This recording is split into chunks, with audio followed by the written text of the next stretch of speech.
Pemirsa, ada sejumlah gestur gerak tubuh para tersangka kasus Ferdy Sambo terlihat di persidangan. Apa maknanya dan benarkah ekspresi para tersangka menunjukkan kondisi mereka yang sebenarnya? Kita akan membahasnya bersama analis gestur dan mikroekspresi Monika Kumalasari. Selamat malam Mbak Monika. Halo, selamat malam Mbak Fikri. Oke, Mbak Monika, kita bahas terdakwa Ferdy Sambo terlebih dahulu. Pemilihan dari busana Sambo sendiri berbeda dari yang lain.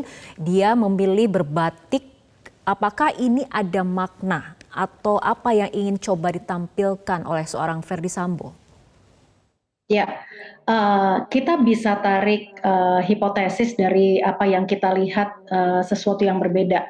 Satu hal ya, hipotesis yang A, saya mengatakan memang Sambo masih memiliki kekuatan untuk masih memiliki power untuk menentukan apa yang digunakannya, ya. Tetapi hipotesis B juga kita harus mengekspan pemikiran kita, gitu ya. Ini kemungkinan memang tidak ada baju putih yang tersedia sehingga yang siap hanyalah si baju batik ini. Gitu. Kita tidak bisa menyatakan yang mana yang benar dari kedua hal ini, apakah karena Sambo lebih punya power atau di kondisi yang kedua, gitu. Sampai dengan kita punya kesempatan untuk menanyakan kepada beliau atau orang-orang yang berada di sekitarnya. Oke, selain dari pemilihan busana, kita ke gestur tubuhnya. Terlihat beberapa kali Sambo membungkuk saat hendak memulai persidangan, kemudian ada mengatupkan tangan. Apakah ini sebuah gestur yang lazim atau biasa ditampilkan saat di persidangan? Ya, kalau kita lihat pada saat persidangan ini, ya, ada hal yang berbeda dari gesturnya pada saat Ferdy Sambo ini menghadiri sidang etik. Ya, waktu itu dengan masih berbadan tegap dan sebagainya. Tetapi ketika hadir dalam ruang persidangan ini terlihat lebih low power pose, ya, lebih lunglai gitu. Kemudian ketika duduk juga seperti itu. Dan kemudian beberapa kali beliau juga justru malah yang saya amati di sini ketika dibacakan mengenai Putri, ya, kronologis Putri Chandrawati pada saat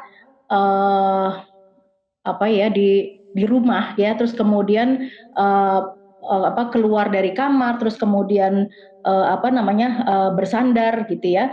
Nah, ini beberapa kali justru malah Ferdy Sambo ini terlihat mengernyitkan kepalanya, jadi seperti cognitive loading, berusaha untuk memikirkan kembali. Nah, kalau kita lihat ada yang berbeda gestur ini, maka ini adalah bagian yang paling penting untuk diobservasi karena ini merupakan episodic memory. Dalam satu peristiwa panjang, kita memiliki bagian memori-memori yang penting, ya, yang disebut dengan si episodic memory. Dan ketika pada saat hal yang merupakan episodic memory ini ada perubahan gestur dengan mengernyitkan dahi dan sebagainya. Nah, ini yang perlu diwaspadai. Apakah benar gitu ya bahwa kejadian yang sesungguhnya seperti itu? Oke, baik. Mbak Monika, kita akan lanjutkan kembali dengan membahas bahasa tubuh dari Putri Chandrawati, Ricky Rizal ataupun Richard Eliezer hari ini. Kita akan jeda terlebih dahulu. Pemirsa, kita akan lanjutkan kembali perbincangan Mbak Monika dalam sidang dakwaan kemarin yang juga menjadi sorotan publik adalah bagaimana respon dari Putri Chandrawati ketika kemudian ditanya hakim apakah mengerti dengan dakwaan dan dijawab kemudian tidak mengerti, tidak paham. Bagaimana analisa Anda?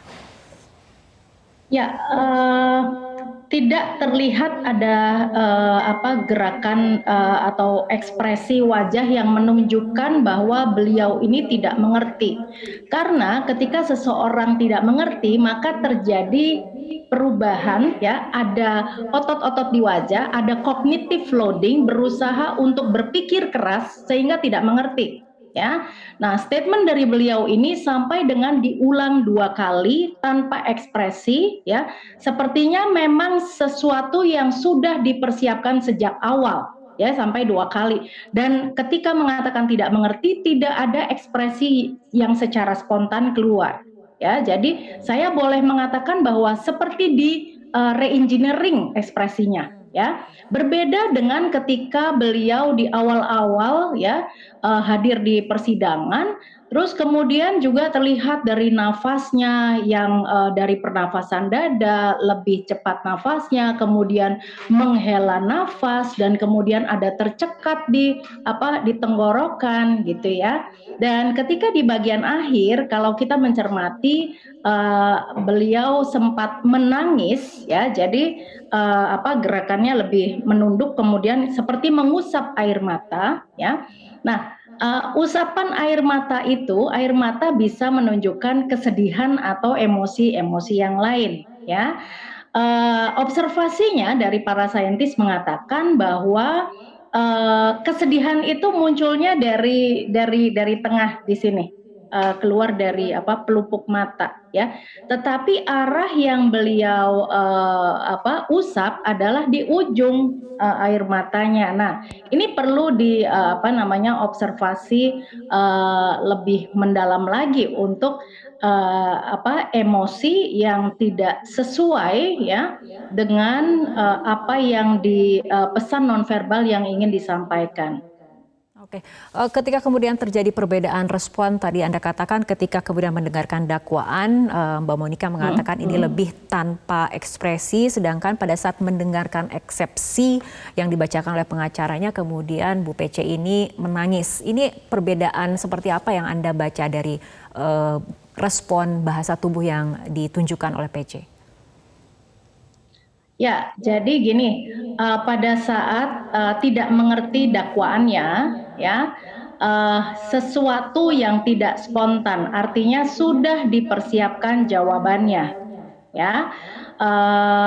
Terus kemudian pada saat dibacakan eksepsinya, ya, ini juga tidak spontan, gerakannya ini tidak spontan, tetapi gerakan yang kaku gitu ya, untuk menunjukkan bahwa beliau sedih, tapi ada yang sadness itu ya, itu ada yang genuine, ada yang memang ingin berusaha ditunjukkan.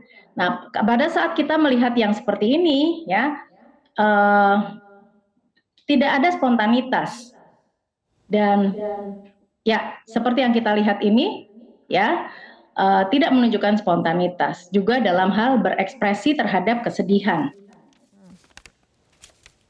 Oke, selanjutnya kita ke persidangan hari ini, persidangan Eliezer. Apabila kita lihat dibandingkan Ferdy Sambo, Putri Chandrawati, ini kan kemudian Eliezer memilih untuk tidak mengenakan masker, sehingga kemudian ekspresinya mungkin jauh lebih terlihat. Anda sendiri apa catatan dari bahasa tubuh yang ditunjukkan oleh Eliezer dalam persidangan hari ini? Baradae menunjukkan ketulusan ya, jadi apa adanya, apa yang ingin disampaikan. Jadi apakah apa yang dakwaan dan beliau ini mempersilahkan publik untuk membaca apa ekspresi nonverbal dari yang disampaikan secara verbal maupun nonverbalnya. Kita melihat bahwa tidak ada sesuatu di mata masyarakat umum ya, tidak melihat sesuatu yang patut dipertanyakan dari ekspresi yang ditampilkan. Justru malah kita melihat bahwa ada ketulusan, termasuk ketika Baradae juga menyampaikan ungkapan duka cita kepada keluarga almarhum ya, seperti itu. Oke, baik. Terima kasih Mbak Monika Kumalasari telah berbincang bersama kami malam hari ini dalam Prime Time News.